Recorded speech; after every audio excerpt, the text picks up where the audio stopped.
विद्यार्थी मित्रों आज આપણે ધોરણ 6 ની અંદર વિષય પલાસની અંદર અસાઇનમેન્ટનું સોલ્યુશન કરવાના છે। આજે આપણે પ્રશ્ન નંબર 1 નું સંપૂર્ણ સોલ્યુશન આ વિડિયોમાં કરવાના છે। વિદ્યાર્થી મિત્રો અન્ય પ્રશ્નોના સોલ્યુશન પણ આપણી ચેનલ પર તમને મળી જશે।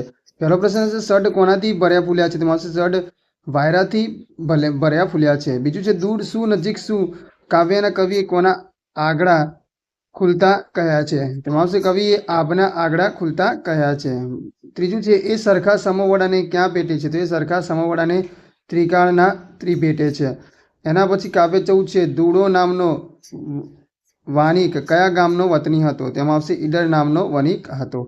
એના પછી બીજું છે દૂડો કયા ગામ જવા નીકળ્યો હતો? તેમાં આવશે કોટડા ગામ જવા નીકળ્યો હતો। એના પછી રસ્તામાં અંધારું થવાથી દૂડા સાથે શી ઘટના બની? તો રસ્તામાં અંધારું થવાથી દૂડો બીજી વાટે ચડી જવાથી જંગલમાં ભૂલો પડ્યો। ચોથું છે મનમાં ચિંતા પેઠી ત્યારે દૂડાએ શો વિચાર કર્યો? તો દૂડાએ વિચાર કર્યો કે હું એકલો નથી, મારી સાથે મારા 12 સાથીદાર છે।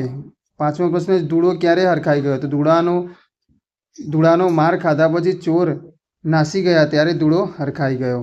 એના પછી કાવ્ય 16 છે કોયલ ક્યાં બોલે છે? તેમાં આવશે કોયલ કુંજમાં બોલે છે। બીજું છે કવિ શેરી છોડી ક્યાં જવા કહે છે? તો કવિ શેરી છોડી આંબાવાડીએ જવા કહે છે।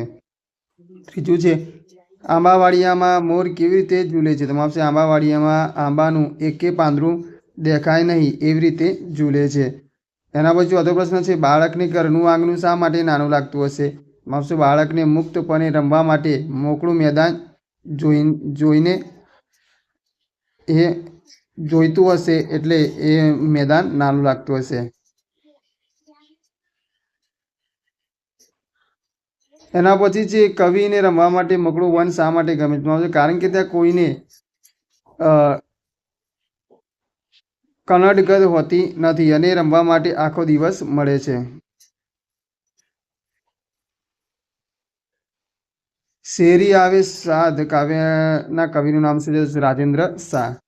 18મો પાઠ છે કવિ શાની હાકલ કરે છે? કવિ એકલા જવાની હાકલ કરે છે। પછી છે તમે એકલા ન જાઓ તો શું શીખવવાનું ચૂકી જાઓ? તેમાં આવશે એકલા જઈને જાતે જે શીખવા મળે તે જાત અનુભવનું શિક્ષણ, એકલા ન જઈએ તો ચૂકી જઈએ, અનુભવ એ જ શ્રેષ્ઠ શિક્ષક છે। ત્રીજું છે જોશ ભરવું એટલે શું? તેમાં આવશે જોશ ભરવું એટલે જે વ્યક્તિમાં કોઈ કામ કરવા માટેનો જુસ્સો ઉત્સાહ ભરવો। એના પછી કાવ્ય 19 છે કોઈ દેખાડો કાવ્યમાં કોની વાત છે? તો કોઈ દેખાડો કાવ્યમાં ભગવાન શ્રી કૃષ્ણ અને ગોપીઓની વાત છે। બીજું છે ગોપી શા માટે ભર ઊંઘમાંથી ઝબકીને જાગી? તેમાં આવશે ગોપી પોતાની શેરીમાંથી મોરલી વગાડીને પસાર થતા શ્રી કૃષ્ણને જોવા ભર ઊંઘમાંથી ઝબકીને જાગી। ત્રીજો પ્રશ્ન છે ગોપી બહાનું કાઢીને પાણી ભરવા જાય છે ત્યારે શું બોલી જાય છે? તો ગોપી બહાનું કાઢીને પાણી ભરવા જાય છે ત્યારે ઈંડોની ને પાટલી ભૂલી જાય છે। ચોથું છે ગોપી અમરાપુર નગરી કેમ જાય છે? તેમાં આવશે ગોપીને જાણવા મળ્યું છે કે શ્રી કૃષ્ણ અમરાપુરી નગરીમાં વસે છે તેથી તે ત્યાં જાય છે। પાંચમું છે કોઈ દેખાડો કાવ્યમાં કૃષ્ણને બીજા કયા કયા નામે સંબોધન કરવામાં આવે છે? તો કોઈ દેખાડો કાવ્યમાં કૃષ્ણને કાનકુંત હરિજીવન પછી દીનાનાથ નામે સંબોધન કરવામાં આવ્યું છે।